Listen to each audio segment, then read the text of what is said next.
Have you ever had a bear encounter? Well, until a couple of weeks ago, I really hadn't. I've seen black bears in the wild before and even in my yard, but they're not really encounters if I never had to do anything but stop and watch them from a distance. Today, let's talk about a real bear encounter and the actions I took and what I did right and what maybe I could have done better. I'm in the Mount Tom Reservation in Holyoke, Massachusetts in the northeastern United States. The reservation is about 2,200 acres or 900 hectares, with many more in adjacent woodlands. We're going to have to rely on my description and some paid bear actors. Playing with my phone to get a video while face-to-face with an adult black bear just wasn't high on my to-do list. Something about choosing life over clicks. It was a close trade-off, though. My found footage could have gone viral and my heirs could use the ad revenues. Today I'll be talking specifically about the protocol for black bear encounters. I checked with various sources and these are what I've pieced together. Please don't consider them the definitive response for your local bears. Check with local outdoor organizations for specific guidance pertinent to where you're hiking. For each of the 8 rules, I'll go into reasons behind them. Following rules is great until somebody like your bear goes off script. We need to adjust on the fly, so we have to understand the reasoning behind the rules. Also, knowing the reason helps us remember which way the rules go. It's like when you're given a medication and told to avoid grapefruit juice. They never tell you why, but you need to know. If you drink something that you found out included grapefruit juice, is this a big problem? Is an alien going to pop out of your chest? Or does it mean the dosage will be ineffective? Do you need to go to the ER? It's important to know so you can respond correctly. Same thing with bear encounter rules. Here are 8 rules for black bear encounters. Number 1, stay calm and don't run. Bears can run at about 35 miles per hour or 55 kilometers per hour. You can't outrun one. Bears may instinctively chase something that suddenly flees. Rule number 2, make yourself known and speak calmly but firmly. Many encounters are surprises where the bear didn't know exactly where you were. It likely knew you were in the area, just not precisely where. The human voice is a learned, aversive stimulus for most black bears. They've been conditioned to associate it with danger. You're essentially identifying yourself as not prey and probably trouble and removing the surprise factor. Rule number 3, don't make sustained, isolated direct eye contact. In many animal hierarchies, prolonged direct eye contact, silent staring, is a dominance challenge or threat. You don't want to escalate a curious or nervous bear into a defensive posture. Keep the bear in your sight. Rule 4, make yourself look large.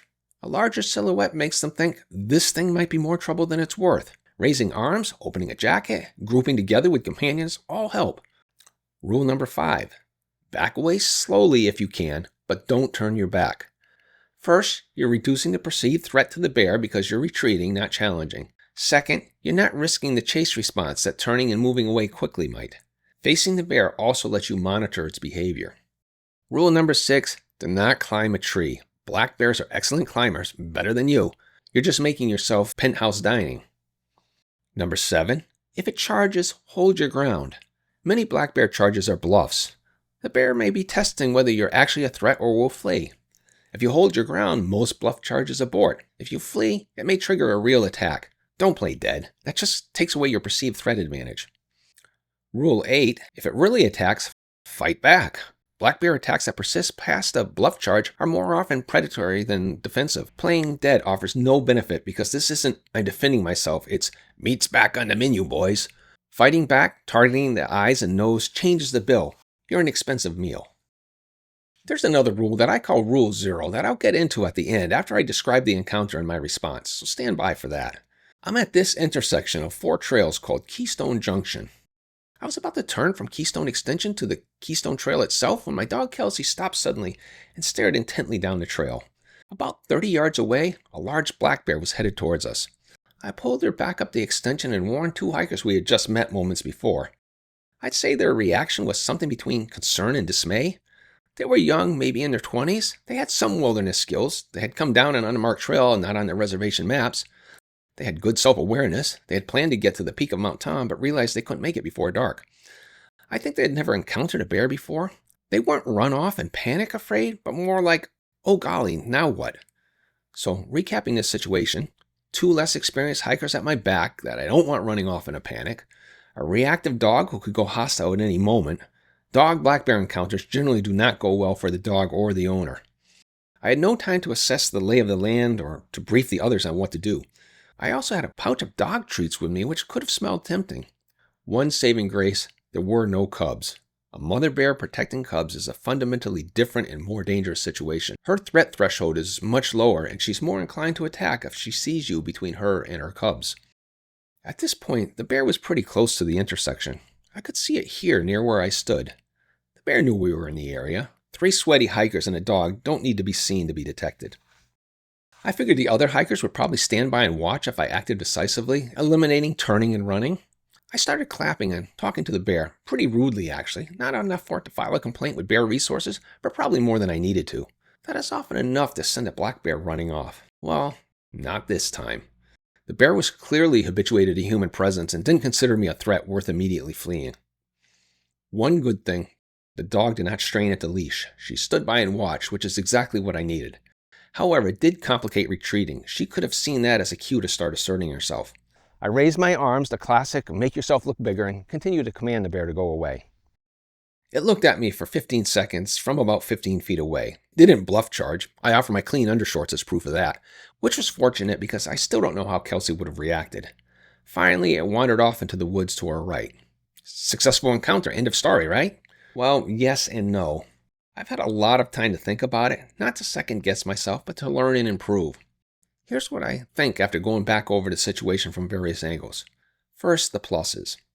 I had limited time to assess the situation and to decide on a course of action. I acted on autopilot. I think my demeanor kept the dog in check, perhaps thinking, well, Dad is handling this, don't interfere. She knows when I go into command mode that she does best by sitting quietly. The bear had several escape paths, so it never felt cornered. A cornered animal is a dangerous animal. The other hikers were calm after the encounter, and I hope I had something to do with that. The park gates were closing in 30 minutes, and they had to get to their car a mile away, so that meant no time to debrief them on what had just happened. I gave them directions down the KB trail, which had 2 advantages over the Keystone Trail. It comes out closer to the parking lot, and it was farther from the bear's trajectory. I don't know what bear things it intended, but hopefully it wouldn't double back. Maybe just wanted to go over the mountain to see what it could see. Now the concerns. I may have been overly aggressive in my tone of voice. There's a fine line between assertive and challenging. The idea is to seem formidable enough to not be attacked as prey, but not threatening enough to invoke a defensive attack. Since I couldn't back away slowly because of the dog, I was forced to tread that line closely. Had she gone reactive at 15 feet, everything else I did right would have been irrelevant. I didn't enlist the 2 other hikers for a group hug sort of presentation to the bear. The bear could probably see all 4 of us separately, but I couldn't, so my situational awareness was limited. I don't really know where they were relative to me at that point, just behind me somewhere.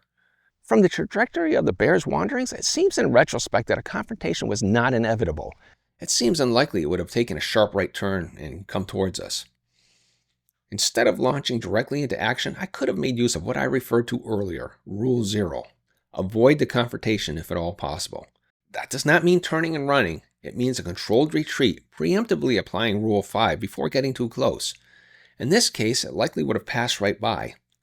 However, if it did take a turn towards us, then I'd be applying the rules in tighter quarters, not an intersection of 4 trails in an open area, but a face-off on a single trail, requiring all of us to coordinate a retreat to one side. Still, this Rule 0 is something we naturally do if we see the bear from far enough away. Just avoid the encounter altogether. Had I detected the bear with more than a few seconds to decide, I may have done that instead. Here are some lessons from this. Number 1, know the what's, the rules. Number 2, know the whys, the reasons. 3, adjust the what's when needed using your knowledge of the whys. And number 4, when things are calmer, make an honest assessment of what went right and what can be improved in case there's a next time. The bear species matters a lot. The response to a grizzly bear is far different than for a black bear.